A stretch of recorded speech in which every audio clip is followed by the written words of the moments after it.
Good morning students. आज हम लोग हिंदी व्याकरण के अंतर्गत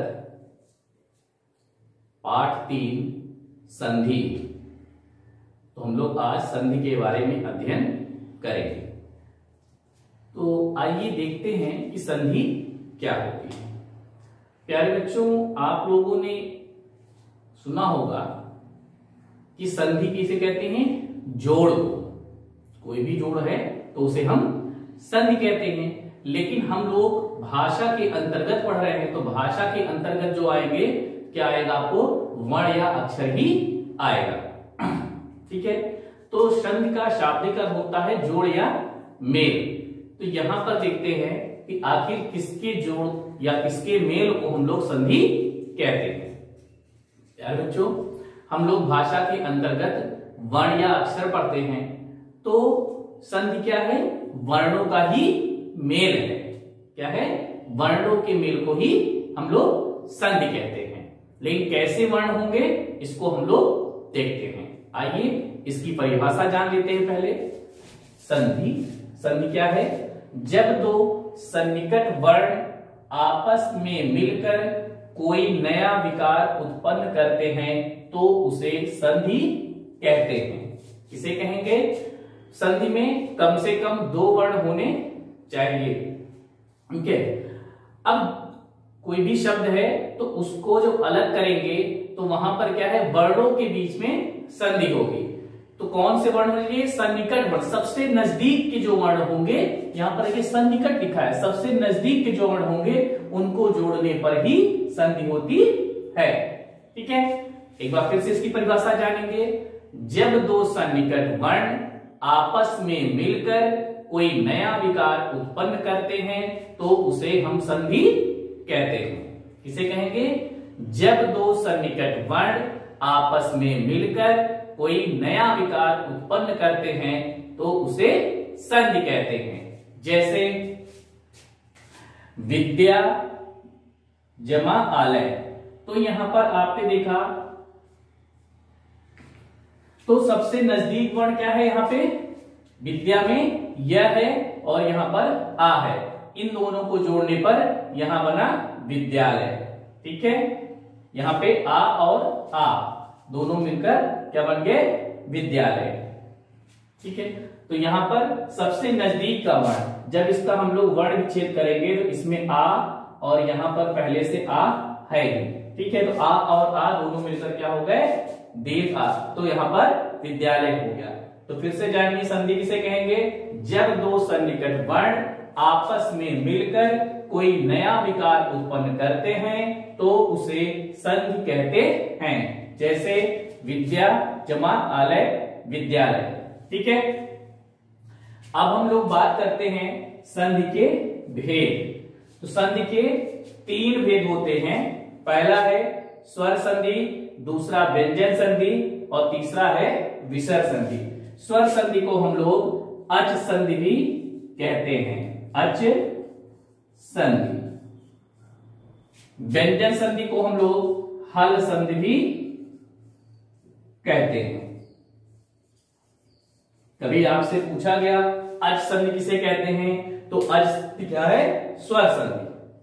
तो स्वर संधि को ही अच संधि कहते हैं और व्यंजन संधि को हम लोग हल संधि कहते हैं। विसर्ग केवल विसर्ग ही रहेगा।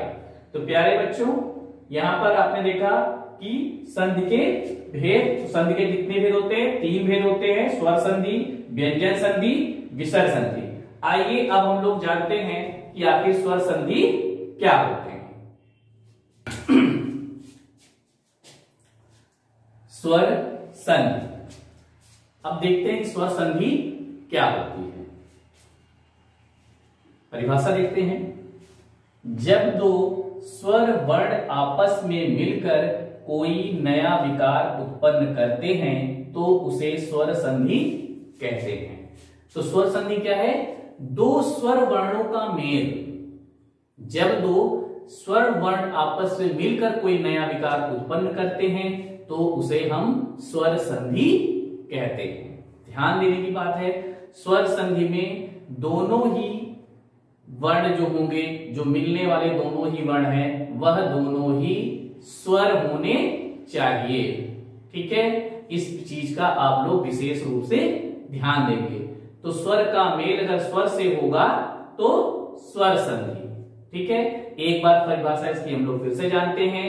जब दो स्वर वर्ण आपस में मिलकर कोई नया विकार उत्पन्न करते हैं तो उसे हम स्वर संधि कहते हैं। जैसे धर्म धन अर्थ बराबर धर्मार्थ। यहां पर आपने देखा अ और अ दोनों का मेल हुआ और यहां पर आ हो गया। ठीक है, तो धर्म धन अर्थ बराबर धर्मार्थ। क्लियर?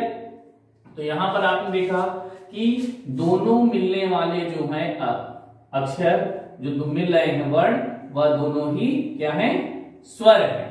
ठीक, तो स्वर का मेल स्वर से होने पर क्या होगा? स्वर संधि।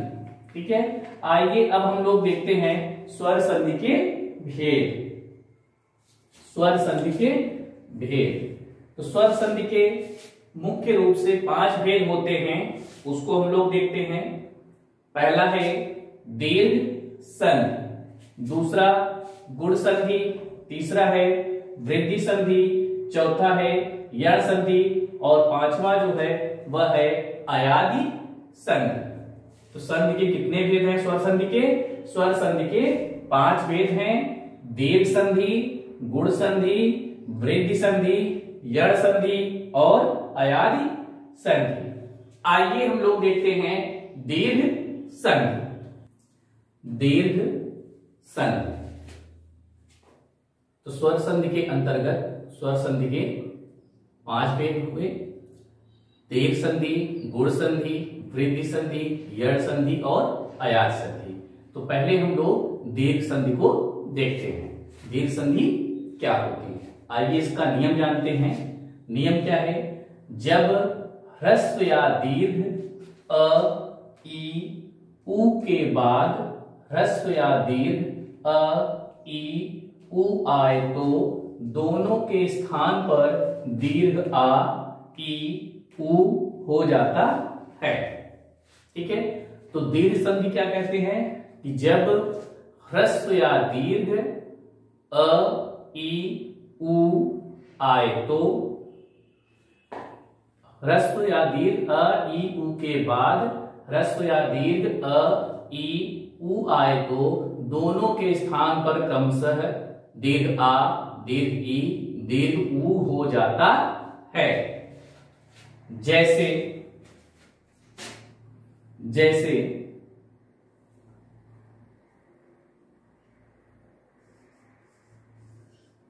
परम अर्थ, परम धन अर्थ बराबर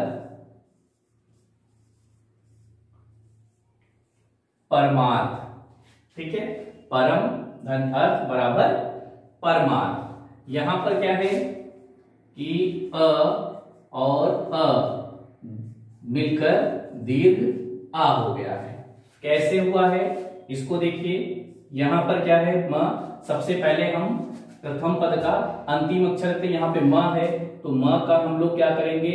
वर्ण विच्छेद कर लिया हमने और यहां पर देखा अ आ गया। ठीक है, अ आ गया तो सूत्र के अनुसार, नियम के अनुसार दीर्घ ह्रस्व या दीर्घ अ, ई, ओ हो। पहले पद में क्या हो? अ, ई, उ हो, तो यहां पर हमको अ मिल गया। और दूसरे पद में भी क्या होना चाहिए? दीर्घ अ, ई, ह्रस्व या दीर्घ अ, ई, उ हो, तो यहां पर भी हमने देखा हमको अ मिल गया। अब क्या है? इन दोनों को हमने जोड़ दिया तो हो गया दीर्घ आ। इसके बाद हमने इसको जोड़कर लिख दिया तो हो गया परमार्थ। क्लियर है? तो परम धन अर्थ बराबर परमार्थ। इसी प्रकार से देखते हैं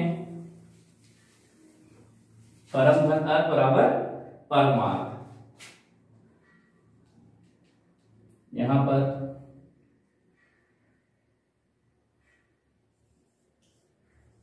हिम धन आलय बराबर क्या हो जाएगा? हिमालय। कैसे हुआ, यहां पर म हलंत लगाया, वर्ण विच्छेद किया, यहां पर आ गया, यहां पर पहले से आ है, इसलिए दोनों को जोड़ दिया तो हो गया क्या, दीर्घ आ हुआ। अब दीर्घ आ होने के बाद इसको हमने जोड़ के दिया तो हिम धन आलय बराबर हिमालय। तो यहां पर आपने देखा कि अ धन आ बराबर आ। तो प्यारे बच्चों, आप लोग को ध्यान देने की बात यह है कि इसमें ह्रस्व या दीर्घ उससे कोई भी परिवर्तन नहीं होगा, बल्कि क्या है, अगर समान स्वर होगा, समान स्वर होने पर दीर्घ हो जाएगा, चाहे वह ह्रस्व स्वर हो या फिर दीर्घ स्वर हो। आगे देखिए, यहां पर गिरि धन ईश, ठीक है। तो यहां पर देखा हमने क्या किया, वर्ण विच्छेद किया र और यहां पर आया ई।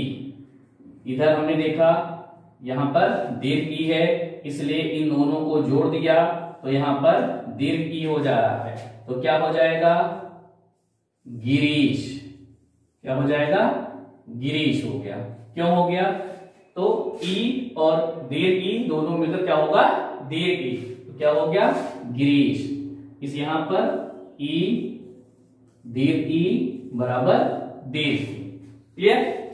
इसी प्रकार से हम लोग एक उदाहरण ऊ वाला भी देख लेते हैं।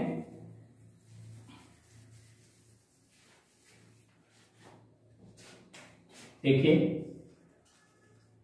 वधु धन उत्सव, यहां पर देखिए हमने क्या किया, वर्ण विच्छेद किया तो यहां आया ध और यहां हो गया ऊ, ठीक है। दूसरे पद का पहला अक्षर भी ऊ है, समान स्वर हो गया, ऊ और ऊ दोनों मिलकर क्या हो गया, दीर्घ ऊ, ठीक है। तो यहां पर क्या हो जाएगा, वधु सब,